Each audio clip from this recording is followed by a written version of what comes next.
That was a real turning point in history.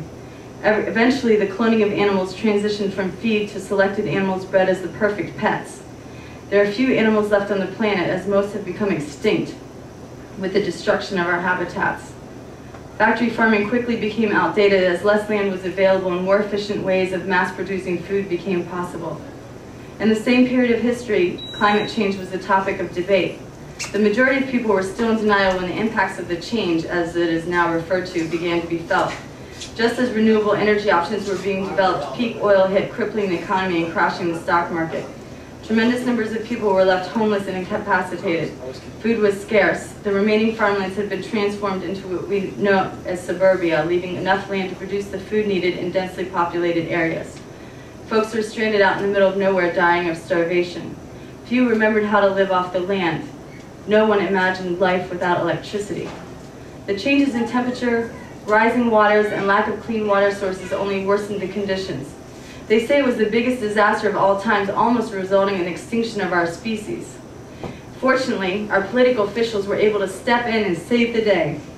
Nuclear energy had been promoted as a form of clean energy, and resources to finish large nuclear plants in several areas made it possible to stabilize certain regions.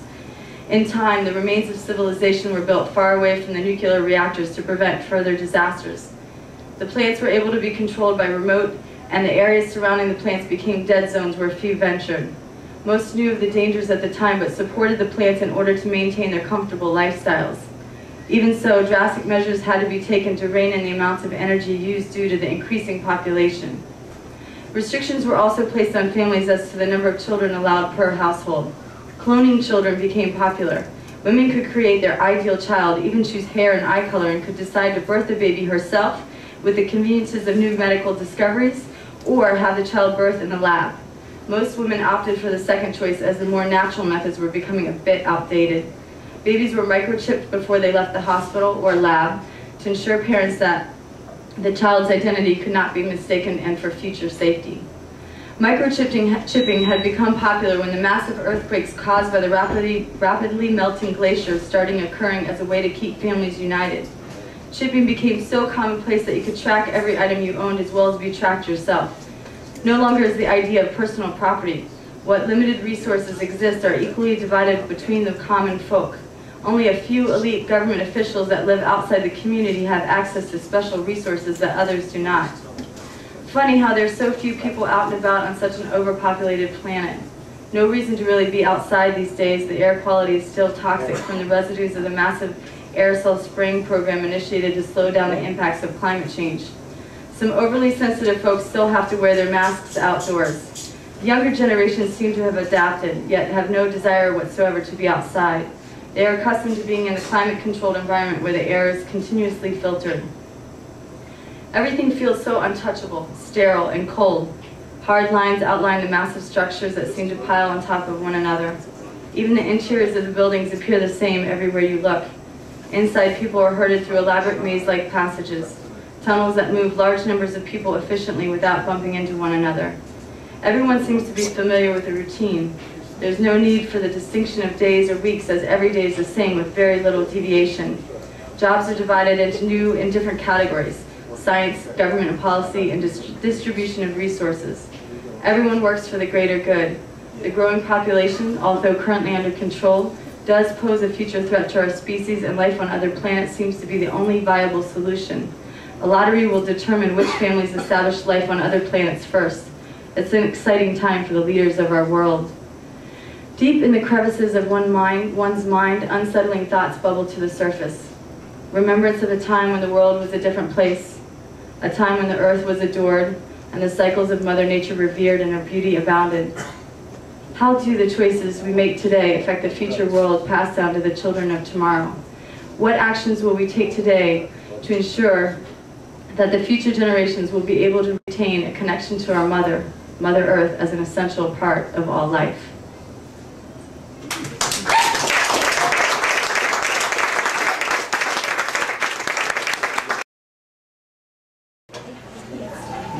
This was something I jotted down today as I was looking at the blue sky. It's titled True Blue. What has happened to the backdrop of childhood true blue sky? There are now thick, linear white lines, planes outside their standard flight corridors, high, fast, crisscrossing white plumes.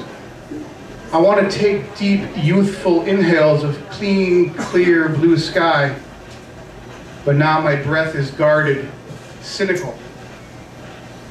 Shiny clad aluminum fuselage, quickly piercing the azure calm. What white poison do you drop in the name of harmless vapor? Dust settles on my water, my food, my people. Does the rain cleanse or speed delivery of doom and disease? Nature has no straightness in its eternal randomness. She reinvents with every breath endless variations of her theme of love. When you see the geometry of man forcibly imposed on her canvas, beware, be wary. Partly cloudy today, the weatherman says. They all say, and they're all right now. All the time, because every day is clouded by the same by noon. Unmanned drone speeding high across my consciousness. Who sent you? Who is your master? Do we experience the manifestation of our own unconscious consumerism? Our dollars made this. Our parents' dollars made this. We have all chosen our world. But does the shoe fit?